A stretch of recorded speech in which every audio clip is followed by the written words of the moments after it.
మాజీ మంత్రి అంబటి రాంబాబుపై కేసు నమోదైంది. నిన్న పోలీసులతో అంబటి రాంబాబు గొడవపడ్డారు. వెన్నుపోటు దినం కార్యక్రమానికి వెళుతూ ఉండగా పోలీసులు అడ్డుకున్నారు. దీంతో వారితో తీవ్ర వాగ్వాదానికి దిగారు. అంబటి సీఐతో దురుసుగా ప్రవర్తించడం, బెదిరింపులకు పాల్పడ్డారు అంటూ కేసు నమోదు చేశారు పోలీసులు.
పూర్తి వ్యవహారానికి సంబంధించి మా ప్రతినిధి సాయి శంకర్ ఉన్నారు గుంటూరు నుంచి ఫోన్ లైన్ లో ఈ ఘటనకు సంబంధించిన డీటెయిల్స్ అందిస్తారు. సాయి శంకర్, నిన్న చూసాము వెన్నుపోటు దినోత్సవం సందర్భంగా అంబటి రాంబాబు సీఐతో దురుసుగా వ్యవహరించారు. ప్రస్తుతం కేసు నమోదై ఉంది. ఒకసారి పూర్తి వివరాలు చెప్పండి.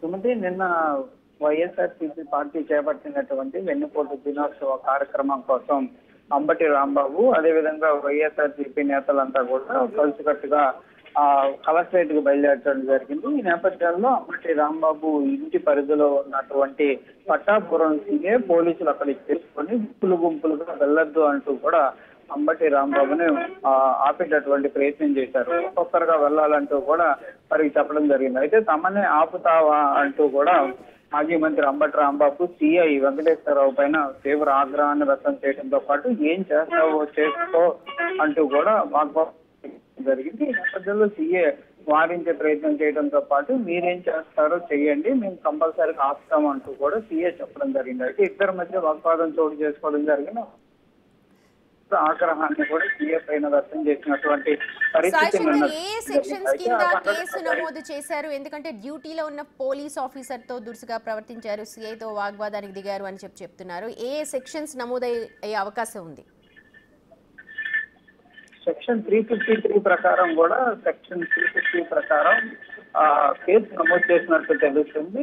విధులకు ఆటంకం, పోలీసు అధికారులు విధుల్లో ఉండగా ఆటంకం కలిగించడంతో పాటు పోలీసు అధికారిపై ఆగ్రహం వ్యక్తం చేయడం, తీవ్ర వాగ్వాదానికి దిగడానికి సంబంధించినటువంటి సెక్షన్లు, దాంతో పాటు పోలీసు అధికారిని దూషించినటువంటి నేపథ్యంలో ఈ సెక్షన్లకు సంబంధించినటువంటి వాటిని అంబటి రాంబాబు పైన కేసులో నమోదు చేసినట్టు తెలుస్తుంది. ప్రధానంగా 353 సెక్షన్ కింద కూడా కేసు నమోదైనట్లయితే ప్రస్తుతం మనకు తెలుస్తుంది. అయితే మరిన్ని సెక్షన్లు కూడా యాడ్ చేసేటటువంటి అవకాశాలు కనిపిస్తున్నటువంటి పరిస్థితి అయితే కనిపిస్తుంది.